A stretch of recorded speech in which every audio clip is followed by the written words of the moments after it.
If you've ever felt confused, rejected, or emotionally starved in a relationship, especially with someone who seems warm one moment and distant the next, you're not imagining things, and you're definitely not overreacting.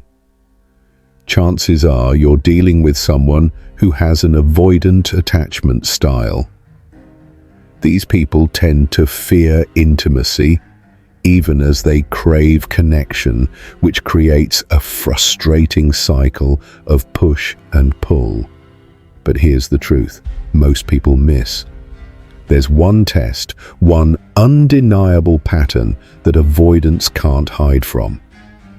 And in today's video, I'm going to walk you through that exact test. It reveals everything. It cuts through the mixed signals and brings you face to face with what's actually happening behind all the confusion. Hi, I'm Jim Roane. I help people who feel stuck in emotionally one-sided relationships break free from anxiety, stop over-functioning, and start showing up for themselves with clarity and self-respect. If you've ever tried to earn love from someone who keeps you at arm's length, or found yourself constantly chasing crumbs of connection, I see you.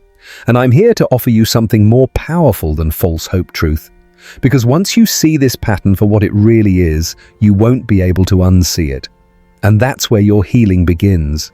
Here's what we'll break down in today's video: the behavioral blueprint that avoidants always follow, whether they're conscious of it or not. Why their deactivation feels so personal, and why it actually isn't about you at all. And most importantly, how you can use this pattern as a mirror, not to judge them, but to see yourself more clearly. To stop chasing, stop waiting, and start choosing relationships that actually feel safe and reciprocal. If you've been giving too much silencing your needs, or hoping that inconsistency will one day turn into commitment, this video is your turning point. Stay until the end, because this test has the power to shift how you see them and yourself forever. And if you're ready to stop shrinking in relationships and start stepping into your worth, go ahead and hit that subscribe button. I post weekly videos to help you heal anxious patterns, hold healthy boundaries, and build secure, lasting love. Let's get into it. Let's start by really understanding avoidant behavior, not just on the surface, but what's happening underneath. A lot of people think avoidants are cold or uninterested, but that's not the full picture. The truth is, avoidants communicate through their behavior, not their words. So they might say they want closeness, they might even initiate connection, but the moment things start to feel too emotionally intense, they back off. This isn't because you're too much. It's because intimacy activates a part of them that feels unsafe, even if they don't consciously realize it. This pattern often begins in early childhood. If they grew up with emotionally unavailable or inconsistent caregivers, they learned sometimes very early on that being vulnerable or needy didn't get their emotional needs met. It might have even caused pain. So as adults, they develop emotional distancing as a form of self-protection. That's why they can seem so calm, so independent, sometimes even indifferent. But that's just the mask. Underneath that detachment is often a deep fear of being overwhelmed, trapped, or losing their sense of control. They don't trust that emotional closeness will feel safe. So when someone starts getting too close, maybe you express a need, ask for reassurance, or even just say, "I miss you," they may suddenly go silent, cancel plans, or pick fights. To someone with an anxious or even secure attachment style, this can feel incredibly confusing. You might think, "We were doing so well. What just happened?" And then the self-doubt kicks in. Was I too needy? Did I say the wrong thing? Should I pull back too? This emotional whiplash is not your fault, and it's not a reflection of your worth. Let me give you an example. Imagine you're dating someone, and after a few amazing weeks they start pulling away. Texts become shorter. They stop initiating. When you ask if something's wrong, they say, "No, I've just been busy." And yet you can feel the shift. There's less warmth, less effort. You're stuck in this limbo of trying to figure out what you did wrong. But here's the thing, what you're experiencing isn't about you, it's about their pattern. Their system is triggered by closeness, and instead of talking about it, they manage it by withdrawing. It's an internal coping mechanism they've developed to avoid the discomfort that comes with vulnerability. Now, this doesn't make them bad people. A lot of avoidants are kind, intelligent, and even deeply loving in their own way, but emotional intimacy is not their default setting. It's something that takes work, and not all of them are willing to do that work. And this is where it gets important for you. Recognizing the pattern is your first step in getting out of the confusion. Once you know what's happening, you can stop taking it personally. You can stop bending over backward, trying to prove you're safe or low pressure. And you can start asking the real question: is this relationship meeting my emotional needs? Now let's talk about something really important. The language of actions. This is the real way avoidantly attached people communicate. They're not going to come out and say, "I'm scared of getting too close," or "I need space because vulnerability makes me panic." Instead, they'll show you through their behavior. One of the most common patterns is withdrawing after a moment of closeness. Maybe you had a great weekend together, laughing, cuddling, sharing more than usual, and then poof! They suddenly go cold. They take longer to reply to texts. The warmth you felt disappears, and you're left wondering, did I do something wrong? Here's the truth. You probably didn't do anything at all. What's happening is their nervous system is reacting to the intimacy. For avoidance, emotional closeness triggers anxiety. It makes them feel exposed or even trapped. So after they've let their guard down, their instinct is to retreat and create distance. This helps them restore their internal sense of control. But to you, it feels like abandonment, or worse, like punishment for getting close. Now here's where it gets really confusing. They don't always disappear completely. Sometimes they send just enough signals to keep you from walking away. A short text after days of silence, a random meme, a like on your Instagram story. These little actions can feel like hope, like maybe they're still interested, maybe they just needed a little space. But here's what's really going on. This is how avoidants express emotion without being vulnerable. A short message lets them re-engage without a real conversation. A like on your post signals, "I'm still here," without requiring any intimacy. It's connection without closeness, and it keeps you emotionally hooked. Think of it like this. They want to feel connected without feeling overwhelmed. So they show up just enough to reset the emotional distance, but not enough to build something secure. For example, maybe you send a thoughtful message and get a vague one-word reply 2 days later. Then nothing. Then a week later, they watch all your stories. It's not random, it's emotional pacing. They are regulating how close they let you get using small controlled actions. And if you have an anxious attachment style, this creates a painful cycle. You end up clinging to crumbs, hoping that if you stay patient and low pressure, they'll eventually come back in full. But here's the truth. You deserve more than emotional breadcrumbs. Recognizing this pattern doesn't just help you understand them, it helps you take your power back. Once you see that these small actions are a coping mechanism, not a sign of deep emotional investment, you can stop reading into every little interaction. You can stop trying to decode the silence, and you can start focusing on what you need. Consistency, effort, presence. Real love isn't confusing. Real love doesn't leave you guessing. So when you start noticing those mixed signals, ask yourself, are they really showing up for me, or just managing their discomfort?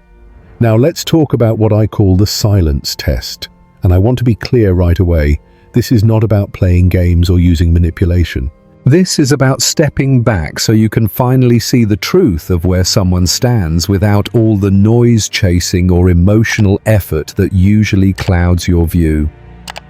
If you've been overfunctioning in a relationship with an avoidant, always initiating checking in, planning the next hangout, trying to keep the connection alive, then this is a test that can bring you real clarity.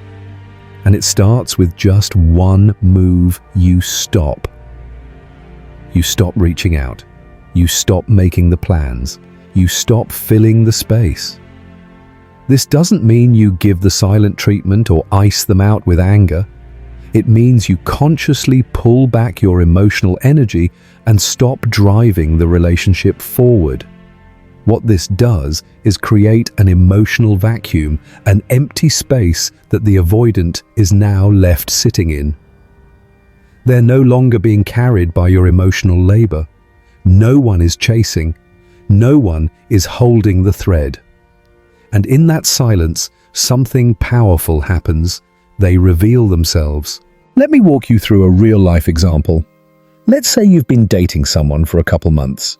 You've noticed they tend to pull back after moments of closeness, but every time they disappear for a bit, you end up texting first. You ask if they're okay. You send a funny meme. You try to reconnect, but this time you don't. You let the space exist. You let them sit in it, and you wait not out of hope, but out of curiosity. What do they do without your effort? Some avoidants will try to reconnect subtly. They might watch your stories, send a random hey text, comment on something you posted. Others might disappear completely, and that's hard to face, but also extremely valuable information. Because the silence test isn't about punishment, it's about truth. It strips away all the compensating you've been doing and shows you with their actions just how invested they really are. If they reach out, it often won't be direct. That's part of the avoidant pattern. They might dangle little signs of life, just enough to see if you'll bite, if you'll resume the emotional labor. But here's where your growth kicks in. You don't bite. You don't rush to fill the silence. You observe. You stay grounded. You keep the door open if there's real mutual effort, but you no longer chase crumbs. What this test reveals isn't just about them. It also teaches you how to sit with uncertainty without self-abandoning. It helps you strengthen your emotional boundaries, and it gives you the space to ask, am I building with someone who meets me halfway, or am I constantly trying to fix what they won't even name? That's the real power of the silence test. It's not silence to punish, it's silence to see clearly. Because when you stop overfunctioning, their true level of care has nowhere to hide. And clarity, even when it hurts, is always a gift.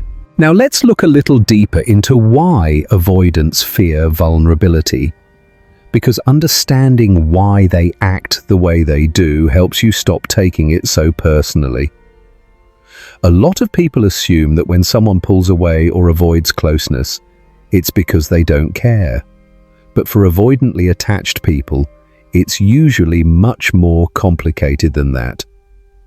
Emotional closeness for them doesn't always feel safe. In fact, it often feels like a threat.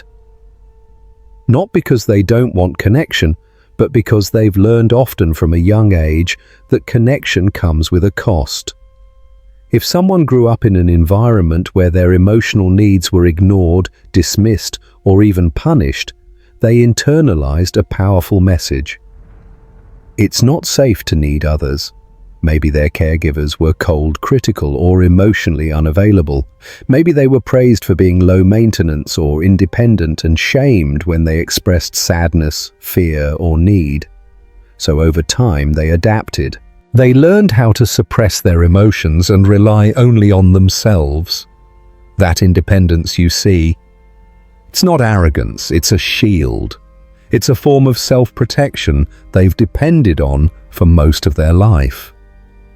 This is why even positive vulnerability like feeling loved, seen, or emotionally connected can feel incredibly uncomfortable for them.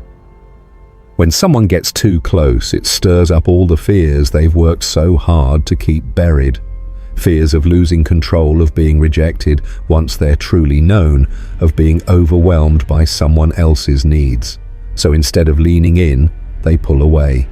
They might say things like, "I'm just not ready for anything serious," or "I need space," or even create conflict to sabotage the relationship.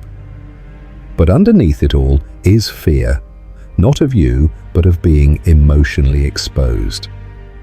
Here's a real-life example. Say you've been dating someone who seems really into you, calling every day, making future plans, initiating physical closeness.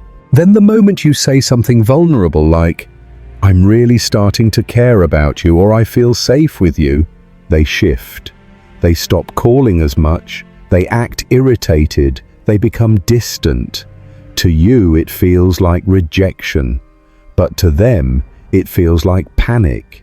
Your emotional openness triggered something deep inside them, something tied to old wounds where vulnerability was met with pain, not comfort. And this is what's so frustrating for the partner of an avoidant. You're offering warmth, intimacy, connection, and they're pulling away from the very thing they say they want. But when you see their distancing as a response to their own unresolved fear rather than a reaction to you, you can take a huge step back emotionally. Not to excuse their behavior, but to stop internalizing it.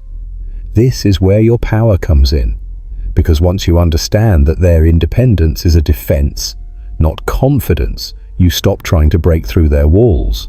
You start asking a more self-respecting question. Can this person actually meet me in emotional openness, or am I constantly trying to prove I'm safe to someone who isn't ready to receive it? That's not judgment, that's clarity. And it helps you make choices that honor your emotional needs instead of shrinking them down. Let's talk now about what happens emotionally to an avoidant when you stop reaching out, when you go quiet, when you pull your energy back. A lot of people assume that avoidants don't care when you go silent, that they just move on unaffected. But that's not the full picture. The truth is, avoidants often do feel deeply. They just don't know how to express those emotions directly. Instead, their feelings come out in subtle, indirect ways that are easy to miss if you don't know what to look for. When you stop initiating it, creates a shift. And yes, sometimes that silence brings a sense of relief to the avoidant. At first, they feel back in control, not emotionally overwhelmed. But after a while, something else starts to happen. They begin to notice the absence of your presence. That comfort they were quietly relying on you texting first, you keeping the connection alive, is now gone. And without that steady emotional input from you, they start to feel the effects: restlessness, discomfort, even guilt. They might not name it as guilt, but it shows up in small ways like checking your social media more than usual, liking old posts, sending a casual message out of nowhere. These are not accidents. These are emotional signals. Let's use a real-life example. Imagine you stop texting someone who's been pulling away. You don't block them. You don't post angry quotes. You just go quiet. A few days later, you notice they've viewed every single story you've posted. Then out of nowhere, they send a funny meme or a "Hey, how have you been" text. It's light casual, but it's also loaded. That's their version of saying, "I noticed you're gone. I miss the connection, but I'm not ready to say that out loud." It's a soft reach out that protects their pride while testing the emotional waters. These emotional responses show that avoidants are not immune to disconnection, they're just wired to manage their emotions through distance. Their fear of vulnerability blocks them from expressing more openly, but that doesn't mean they don't care. It means they're afraid to show that they care. And knowing this helps you interpret their behavior more accurately, not as indifference, but as fear-driven self-protection. This awareness puts the power back in your hands. Because once you see that their subtle reach-outs are rooted in emotional discomfort, you get to decide, is this enough for me, or do I need more direct, consistent connection to feel safe and seen? Let's bring it all together by talking about the real purpose of the silence test. Because this isn't just about waiting to see if someone texts you back or watches your stories. This is about something much bigger: clarity. When you're in a relationship with an avoidant, things often feel foggy. You question your instincts, you analyze their every move, you go back and forth between giving space and trying harder. The emotional confusion can be exhausting. That's why the silence test matters. It creates space not just for them to show their true colors, but for you to finally get out of that fog and see what's real. When you stop over-functioning, you stop doing all the emotional lifting in the relationship. You stop being the one who always reaches out, keeps the conversations going, plans the dates, reassures, softens, and accommodates. Instead, you take a step back, not to punish, but to observe. And in that silence, you're not just seeing what they'll do, you're seeing who they are when you're no longer propping up the connection. That's powerful. Because what you learn in this space is whether this person is genuinely emotionally invested, or if the connection only existed because you were doing all the work. Here's a real-life example. Let's say you're in a situationship that's been dragging on for months. You always initiate contact. You're the one suggesting when to meet. You check in when they go quiet. You're emotionally available and they're inconsistent. So you stop. You step back. A week goes by. Maybe they view your stories. Maybe they even send a short non-committal message. But they don't take meaningful action. They don't say, "Hey, I miss you. Can we talk?" Or "I've been thinking and I want to be more consistent." That silence speaks volumes. And even if it stings, it gives you clarity. And that's the point. The silence test isn't about control. It's not a tactic to manipulate someone into chasing you. It's an act of emotional responsibility. You're not ghosting, you're not playing hard to get. You're simply stepping out of a dynamic where your self-worth is tied to someone else's unpredictable behavior. You're creating enough space to see what's true. Because hope can be addicting. But it's not enough to build a healthy relationship on. You need reality. And sometimes the only way to get that is to step back long enough to let the truth rise to the surface. The other person's response, whether they lean in with intention or fall further away, helps you make decisions rooted in what is not what you wish it could be. And that's how you protect your peace. That's how you move towards secure love. You stop chasing clarity and you create it. Let's wrap this up with the most important takeaway of all silence is a mirror. It reflects not only what's going on inside the avoidant, but also where the relationship really stands when you're no longer doing all the emotional heavy lifting. Throughout this video, we've broken down the psychology behind avoidant behavior, why they retreat from closeness, and how subtle actions often speak louder than words. We explored the silence test not as a game or manipulation tactic, but as a powerful, respectful tool to step out of emotional confusion and into clarity. When you pull back, when you stop initiating, stop chasing, and stop over-functioning, you create space.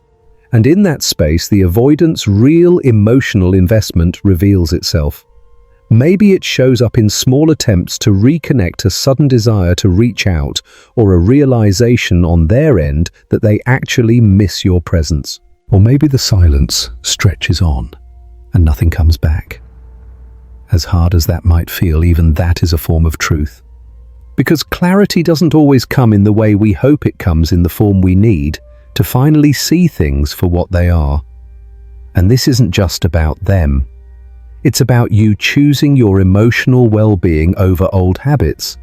It's about stepping into secure energy, learning to self-soothe, to let go of the urge to fix, to observe rather than over-invest. You are no longer trying to earn love or manage someone else's emotional state. You're sitting in your self-worth, knowing that real love doesn't need to be chased.